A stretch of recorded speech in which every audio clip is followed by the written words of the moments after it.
Panama আর কলম্বিয়ার মাঝে ডারিয়েন gap, ঘন জঙ্গল, কাদা আর বিপদে ভরা এলাকা। রাস্তা নেই, মানুষের যাতায়াত প্রায় অসম্ভব। কিন্তু এই জঙ্গলের ওপর দিয়ে নিয়ম করে উড়ে যায় বিমান, যুদ্ধের জন্য নয়, বোমা ফেলার জন্যও নয়। তাহলে কেন? লক্ষ লক্ষ মাছি ফেলার জন্য। কারণ এই জঙ্গলটাই উত্তর ও মধ্য আমেরিকার জন্য এক প্রতিরক্ষা দেয়াল, এক অদৃশ্য প্রাচীর যা আটকে রাখে স্ক্রুওয়ার্ম নামের এক ভয়ঙ্কর পরজীবীকে। এখন প্রশ্ন আসে, স্ক্রুওয়ার্ম আসলে কি? এর পুরো নাম নিউ ওয়ার্ল্ড স্ক্রুওয়ার্ম, বৈজ্ঞানিক নাম ককলিওমায়া হোমিনিভোরাক্স। নামের অর্থই হলো যে জীবন্ত মাংস খায়। এই মাছি প্রাণীর শরীরের খোলা ক্ষতের কাছে ডিম পাড়ে, ডিম ফুটে লার্ভা বের হয়। সেই লার্ভা তখন জীবন্ত মাংসের ভেতরে ঢুকে পড়ে। ক্ষত বড় হতে থাকে, সংক্রমণ বাড়ে। গরু, ছাগল, বন্যপ্রাণী, এমনকি মানুষও এর শিকার হতে পারে। ঠিকমতো চিকিৎসা না হলে মৃত্যু পর্যন্ত হতে পারে। উষ্ণ আবহাওয়ায় এর পুরো জীবনচক্র শেষ হতে সময় লাগে প্রায় 21 দিন। এর মধ্যে সবচেয়ে ভয়ঙ্কর সময়টা হলো লার্ভা পর্যায়ে। লার্ভাগুলো ক্ষতের ভেতর স্ক্রুর মতো ঘুরে ঢুকে পড়ে। সেখান থেকেই নাম এসেছে স্ক্রুওয়ার্ম। এটা শুধু প্রাণীর কষ্টের বিষয় নয়, কৃষির জন্যও ছিল বড় বিপদ। 1935 সালে শুধু টেক্সাসেই এই পেস্টে মারা যায় প্রায় 1,80,000 গবাদি পশু। তাহলে সমাধান কি? কীটতত্ত্ববিদ এডওয়ার্ড এফ নিপলিং একটা গুরুত্বপূর্ণ বিষয় লক্ষ্য করেন। স্ক্রুওয়ার্ম মাছির বৈশিষ্ট্য হচ্ছে এরা জীবনে মাত্র একবারই মিলিত হয়। একবার যদি সে কোনো বন্ধা পুরুষ মাছির সঙ্গে মিলিত হয়, তাহলে ডিম দিলেও তা থেকে কোনো বাচ্চা হবে না। এই ধারণা থেকেই আসে স্টেরাইল ইনসেক্ট টেকনিক বা SIT। অর্থাৎ প্রকৃতিতে প্রচুর পরিমাণ বন্ধা পুরুষ মাছি ছাড়া হলে স্ত্রী মাছিরা উর্বর পুরুষের বদলে বন্ধা পুরুষের সাথেই মিলিত হবে। ফলে ধীরে ধীরে প্রজন্মের পর প্রজন্মে সংখ্যা কমতে কমতে একসময় শূন্যে নেমে আসবে।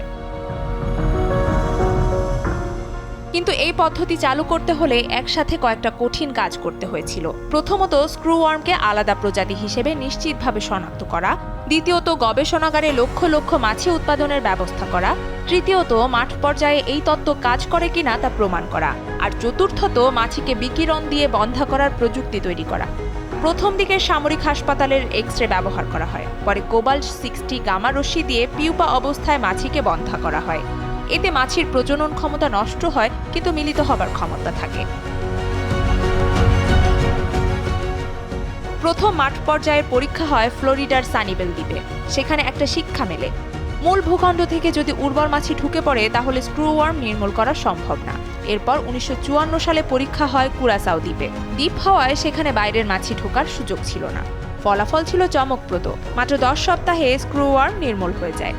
এই সাফল্যের পর যুক্তরাষ্ট্রে বড় পরিসরে অভিযান শুরু হয়। 1950-এর দশকের শেষ দিকে দক্ষিণ পূর্বাঞ্চলে আর 1962 থেকে দক্ষিণ পশ্চিমাঞ্চলে। শেষ পর্যন্ত 1966 সালের মধ্যে যুক্তরাষ্ট্রকে স্থানীয়ভাবে স্ক্রুওয়ার্ম মুক্ত ঘোষণা করা হয়। কিন্তু সমস্যা এখানেই শেষ হয়নি, কারণ মাছির তো আর পাসপোর্ট লাগে না। মেক্সিকো থেকে পুনরায় সংক্রমণের ঝুঁকি ছিল। 1972 সালে যুক্তরাষ্ট্রে নতুন করে প্রাদুর্ভাব দেখা দিলে বোঝা যায় শুধু নিজের দেশ পরিষ্কার রাখলে হবে না। তাই কর্মসূচি ছড়িয়ে যায় মেক্সিকোতে, এরপর মধ্য আমেরিকার দেশগুলোতে। শেষ পর্যন্ত 2006 সালে পানামাকেও স্ক্রুওয়ার্ম মুক্ত ঘোষণা করা হয়। পানামা পরিষ্কার হলেও দক্ষিণ আমেরিকা থেকে আবার সংক্রমণের ঝুঁকি থেকে যায়। তাই সিদ্ধান্ত হয় প্রতিরক্ষা লাইন থাকবে পানামাতেই, ডারিয়েন গ্যাপের উপর। এই প্রতিরক্ষা লাইন বলতে আসলে দেয়াল বা কাঁটাতার নয়, এটা এক স্থায়ী জৈবিক প্রতিবন্ধকতা। ডারিয়েন গ্যাপের জঙ্গলের ওপর নিয়ম করে বন্ধা পুরুষ মাছি ছাড়া হয়, যাতে দক্ষিণ দিক থেকে কোনো স্ক্রুওয়ার্ম ঢোকার চেষ্টা করলে এখানেই তাদের প্রজনন চক্র ভেঙে যায়। এই কাজটা করে পানামা ও যুক্তরাষ্ট্রের যৌথ সংস্থা কোপেক।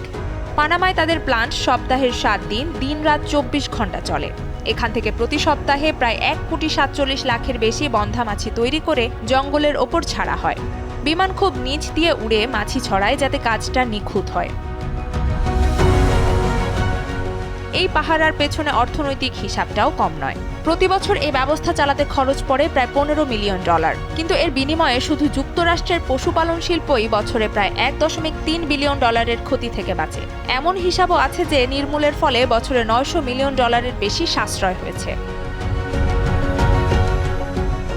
তবু বিপদ পুরোপুরি শেষ হয়নি। 2016 সালে ফ্লোরিডা কিজে হঠাৎ করে স্ক্রুওয়ার্ম দেখা দেয়। তখন দ্রুত পানামা থেকে বন্ধা মাছি এনে ছেড়ে সেই প্রাদুর্ভাব দমন করা হয়। মানে ডারিয়েন গ্যাপ শুধু দেয়াল নয়, প্রয়োজনে দমকল বাহিনীর মতোও কাজ করে। আরেক বড় চ্যালেঞ্জ শুরু হয় 2023 সাল থেকে। 4 দশকের মধ্যে মধ্য আমেরিকায় এটাকে সবচেয়ে ভয়াবহ প্রাদুর্ভাব বলা হয়। যেখানে পানামায় আগে বছরে গড়ে প্রায় 25টি সংক্রমণ হতো, সেখানে এক বছরে তা 6500 ছাড়িয়ে যায় এবং কীটটি উত্তরের দিকে ছড়াতে শুরু করে।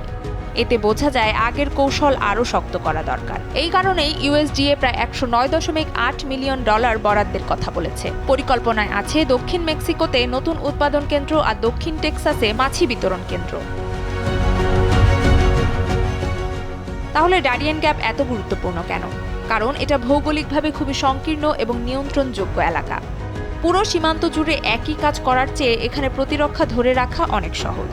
আর শুধু এটা বিজ্ঞান নয়, কূটনীতিরও ফলাফল। মেক্সিকো থেকে মধ্য আমেরিকার অনেক দেশের সহযোগিতা ছাড়া এই ব্যবস্থা টিকে থাকতে পারত না। রাজনৈতিক অস্থিরতা আর সহিংসতার মধ্যেও এই কর্মসূচি টিকে আছে এক ধরনের বৈজ্ঞানিক কূটনীতির মাধ্যমে। ডারিয়েন গ্যাপের ওপর মাছি ছাড়া দেখতে অদ্ভুত লাগতে পারে, কিন্তু উত্তর ও মধ্য আমেরিকাকে স্ক্রুওয়ার্ম মুক্ত রাখার এটাই বাস্তবসম্মত উপায়। নুসরাত আহমেদ, উর্নিশা, যমুনা নিউজ।